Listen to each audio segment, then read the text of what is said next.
Hello everyone. इस video में हम लोग पढ़ने वाले हैं meaning of cognition and its role in learning, यानी कि कॉग्निशन का क्या मतलब है और उसका क्या रोल होता है लर्निंग में। यानी जब हम कोई भी चीज लर्न करते हैं तो कॉग्निशन का किस तरह से कोई भी काम होता है। सबसे पहले तो कॉग्निशन का मतलब देखते हैं। Cognition refers to the mental processes and activities related to acquiring, storing, processing and using information. तो कॉग्निशन का बेसिकली अगर हम एक सिंपल शब्दों में देखें, मतलब जो होता है वो होता है मेंटल प्रोसेसेस, यानी जो भी चीजें हमारे माइंड में चल रही होती हैं, ठीक है, या एक्टिविटीज।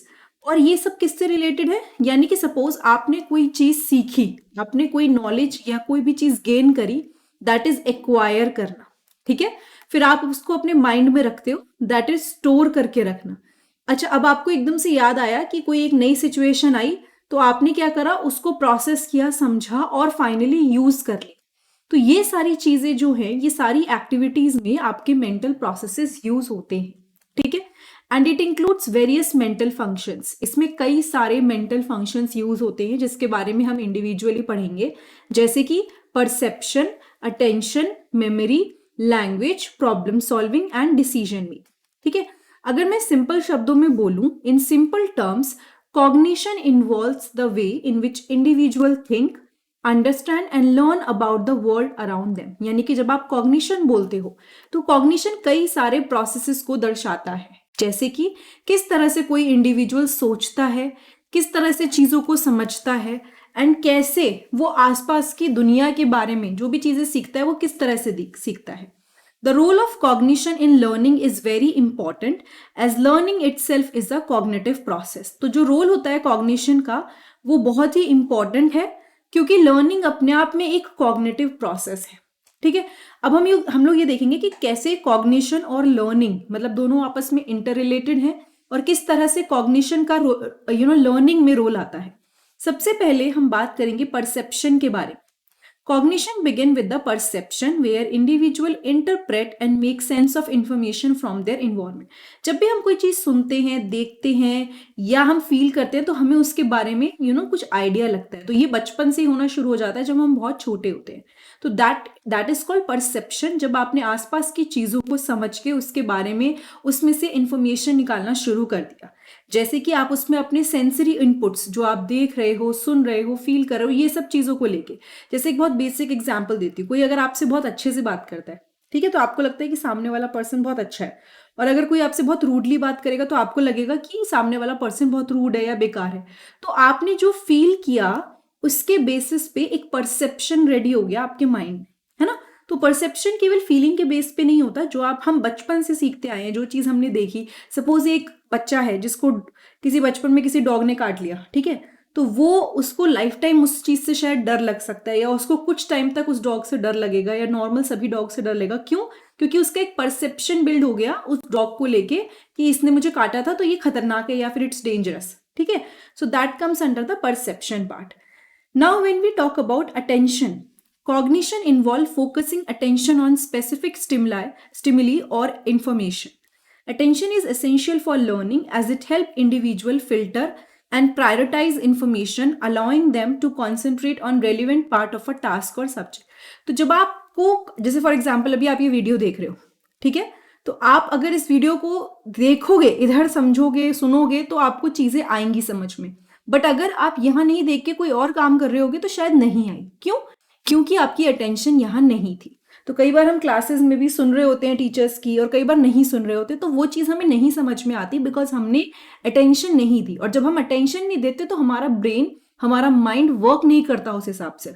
तो कॉग्निशन में आपको किसी चीज़ के ऊपर अटेंशन देनी है, कोई स्टिमुली हो गई, कोई इन्फॉर्मेशन हो गई, क्योंकि वो एक बहुत ही इंपॉर्टेंट एस्पेक्ट है लर्निंग का। जब आपकी लर्निंग स्टार्ट होती है तो फर्स्ट जो एकदम इनिशियल चीज़ें होती हैं, दैट इज अटेंशन देना, ठीक है। उससे हमें पता चलता है कि क्या सही है, क्या इंफॉर्मेशन है, कौन सी चीजें रेलिवेंट है, कौन सी नहीं है।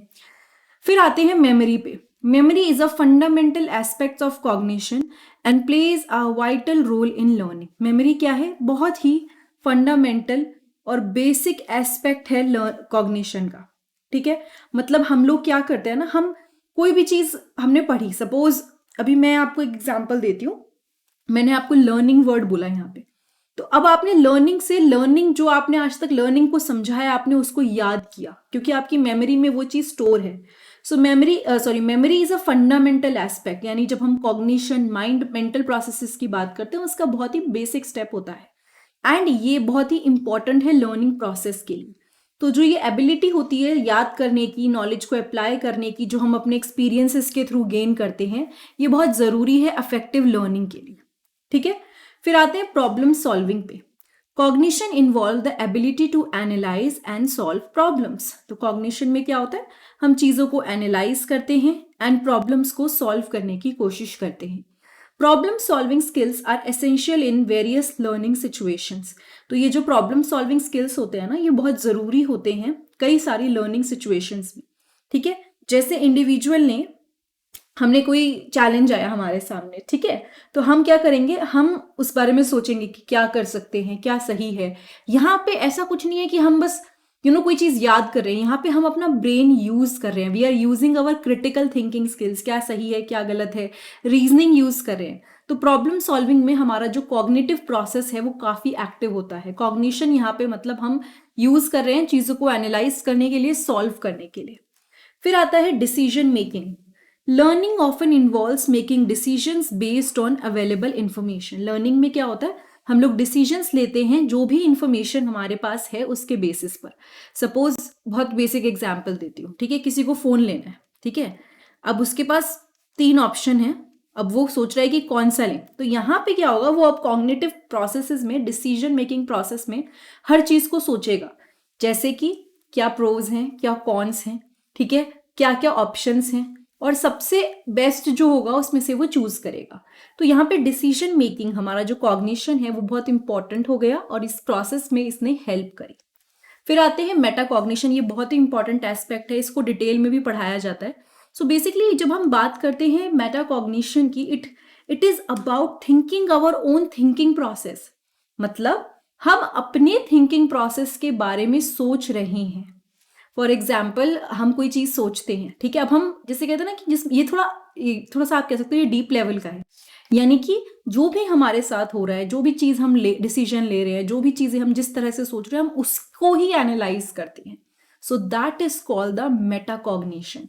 सो this refers to thinking about one's own thinking process.